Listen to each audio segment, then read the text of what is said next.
भगवा चोला, माथे पर तिलक, हाथ में माला और जुबा पर धर्म की बात, लेकिन अंदर से शैतान। जी हाँ, एक और ढोंगी बाबा का नकाब उतर गया है। आसाराम और राम रहीम की काली दुनिया में अब एक और नया नाम जुड़ गया है, बाबा चैतन्यानंद। कहने को ये बाबा एक प्रतिष्ठित शिक्षा संस्थान का डायरेक्टर था, लेकिन उसी संस्थान में ये छात्राओं का शोषण कर रहा था, अश्लील मैसेजेस भेजता था, धमकी देता था और जबरन शारीरिक संबंध बनाने की कोशिश करता था। पुलिस की जांच में ऐसे कई खुलासे सामने आए हैं जिन्हें जानकर पैरों तले जमीन खिसक जाए, इसलिए वीडियो को आखिरी तक जरूर देखिएगा। एक बार फिर एक तथाकथित बाबा की काली करतूत सामने आई है, जो आस्था के नाम पर मासूम छात्राओं का शोषण कर रहा था। कहने को शिक्षण संस्थान का डायरेक्टर था, लेकिन उसकी आड़ में छात्राओं को गंदे गंदे मैसेजेस भेजता था कि मेरे कमरे में आ जाओ, विदेश ले चलूंगा, खर्च भी नहीं लगेगा। और तो और इंस्टीट्यूट का डायरेक्टर होने के नाते धमकी भी देता था कि अगर नहीं माने तो फेल कर दूंगा, स्कॉलरशिप रोक दूंगा। और यही नहीं, उनके साथ जबरदस्ती शारीरिक संपर्क बनाता था। 17 छात्राओं ने इन पर यौन उत्पीड़न के गंभीर आरोप लगाए हैं। छात्राओं ने दावा किया है कि ये बाबा उनको अश्लील मैसेजेस भेजता था और जबरन शारीरिक संपर्क बनाता था। इस घटिया बाबा की अश्लील चैट सामने आई है, जिसमें वो लड़कियों से कह रहा है कि मेरे कमरे में आ जाओ, तुमको विदेश ले चलूंगा और तुम्हें कुछ खर्च भी नहीं करना होगा, लेकिन अगर मेरी बात नहीं मानी तो तुम्हें फेल कर दूंगा। और हैरानी की बात यह है कि इस बाबा के पास महिला वार्डन की पूरी गैंग थी, जो बाबा के इस काली करतूत को अंजाम देने में उनकी मदद करती थी। छात्राओं को बाबा के पास भेजती थी, उन्हें उकसाती थी, मजबूर करती थी। और तो और बाबा जो गंदे गंदे मैसेज भेजता था उसे डिलीट करवाती थी। और इतने के बाद भी जब कोई छात्रा इसका विरोध करती तो उन्हें फेल करने की धमकी देती थी। छात्राओं की मजबूरी का फायदा उठाता था ये बाबा। और ये बाबा कोई पहली बार नहीं पकड़ा गया है। 2009 में छेड़छाड़ और धोखाधड़ी और 2016 में भी छेड़छाड़ का केस दर्ज हो चुका है।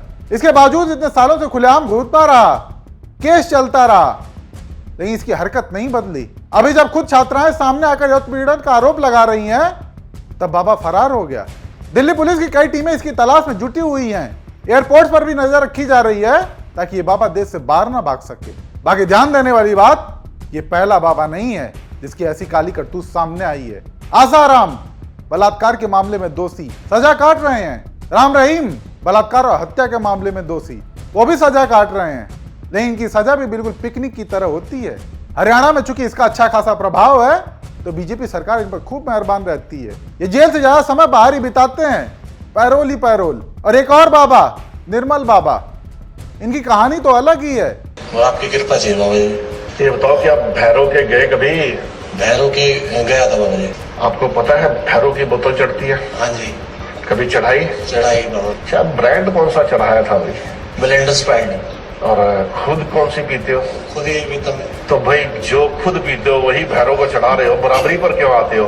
उनको और बढ़ा के चढ़ाओ, तब कृपा आएगी। ये बाबा करोड़ों की ठगी के मामले में दोषी पाया गया। एक ये है पादरी बजिंदर सिंह, इनकी करतूत तो सबसे अलग। ये तेरी बहन बोल नहीं सकती थी? नहीं बोल सकती थी, बोलने लगी। हेलो दोस्तों, मैं यसी आज मैं आपको बताने रहा हूँ अपनी जिंदगी का। मेरे को ये सब बोलने के लिए क्या गिफ्ट दिया गया था। मेरी बहन पहले से बोल सकती थी। मेरे को ये सब बोलने के लिए 2 किलो चावल, 3 किलो चीनी और 5 किलो का आटा दिया था। ये सब बोलने के लिए, क्योंकि उन्हें फेमस होना था इस वजह से। कैंसर तक का इलाज था इनके पास, लेकिन देखते ही देखते इनकी भी हरकत देश के सामने आ गई। रेप केस में दोषी। ऐसे बाबाओं की पूरी फहरिस्त है जो आस्था के आड़ में हवस का गंदा खेल खेलते हैं। धर्म और आस्था के नाम पर लोगों का ब्रेन वॉश करके बहला फुसलाकर उनके शरीर से खेलते हैं। लोग इनके पास अपनी समस्याओं के निदान के लिए उम्मीद से जाते हैं, लेकिन ये तथाकथित बाबा उनकी मजबूरी का फायदा उठाते हैं। लेकिन उससे भी चिंता की बात कि ऐसे खुलासे के बाद जहां ऐसे मामले कम होने चाहिए, वहां आए दिन मार्केट में कोई न कोई नया बाबा आ ही जाता है। ऐसे में लोगों को सतर्क रहने की सबसे ज्यादा जरूरत है। बाकी आप दर्शक क्या सोचते हैं इस बारे में, अपनी राय कमेंट के जरिए हमें जरूर बताएं।